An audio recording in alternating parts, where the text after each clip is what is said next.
జగన్మోహన్ రెడ్డి గారికి, జిందాల్ గారికి చిత్తశుద్ధి ఉంది స్టీల్ ప్లాంట్ పట్ల. ఇక వేగంగా స్టీల్ ప్లాంట్ కట్టేస్తారు, పూర్తయిపోతుంది అని అందరం అనుకుంటున్నాం. కానీ అసలు విషయం జిందాల్ గారు, జగన్ గారు ఇద్దరూ కలిసి కాదంబరి అనే ఒక మహిళని ఎలా కట్టడి చేయాలి అని స్కీములు వేసుకున్నారు అని ఇప్పుడు అర్థమవుతుంది. మామూలు స్కీములు కాదు, ప్లాన్లు కాదు, మాస్టర్ ప్లాన్.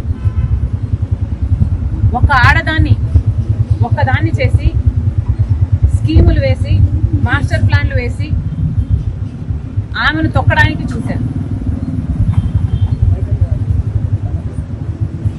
జేఎన్జే, జే స్క్వేర్ గుర్రాలు పెట్టారు.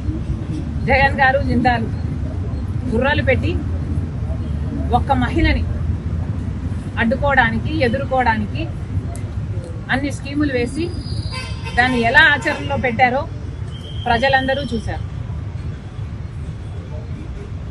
మీకున్న బుర్రలు, మీకున్న మెదడు, మీ స్కీమ్లు అన్ని కడప స్టీల్ ఫ్యాక్టరీ కోసం పెట్టునుంటే కనీసం కడప స్టీల్ ఫ్యాక్టరీ పూర్తయిపోవు నీ పాటు. కానీ మీకు చిత్తశుద్ధి లేదు కాబట్టి, కడప స్టీల్ ఫ్యాక్టరీ కట్టాలి అనే చిత్తశుద్ధి జగన్ గారికి కానీ, జిందాల్ గారికి కానీ లేదు కాబట్టి ఇంతవరకు ఒక తట్టెడు మట్టి కూడా తీసి అటు పెట్టింది లేదు. జిందాల్ గారు, సజ్జన్ జిందాల్ గారికి జగన్మోహన్ రెడ్డి గారికి ఉన్న సంబంధం గురించి ఆయనే గొప్పగా చెప్పుకున్నారు.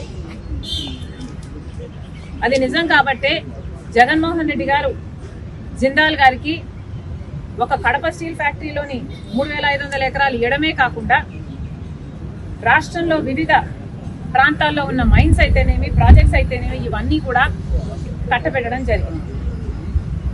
ఎందుకు అని అడుగుతున్నాం.